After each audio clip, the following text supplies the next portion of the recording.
تفسير قاتم هي هذه والله حافظ سي يقعد يدوبار انا ما ادري شكون داشتي بخنيده بوي كل بلاد هو هم جوت لا يا كون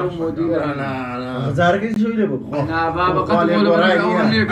انا كاش لبر تعاقد موديلي اولو بركه بركه ويا بالي سيكي دانا قوري ده والله او تعالوا دوز على سيزار وبلم حطك بدر بينك اني ما ورطان تنت لك تصدق صوت وشته كذا مين ملاجه قربان ده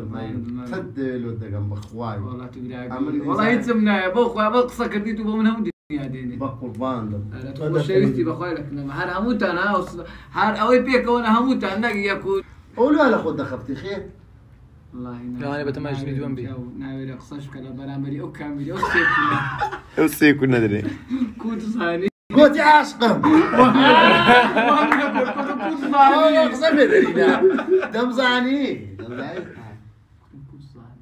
وحصل بس تقرب شو مالي واي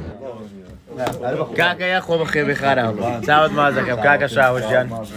هاي بالباس تعود ما خوينا باش دار بالباز تاستا قندي بالباس بيناس يعني بابا بيد زاني كاكا ما دانش ميران قودي ها يا اخو بخير مي ملاقاتي له رجع نطلع له ملاقاتي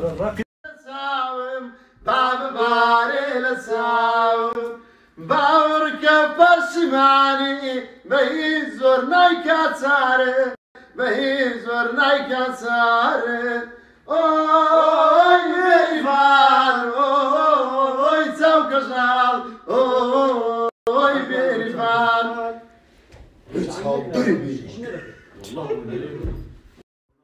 إلو ذكي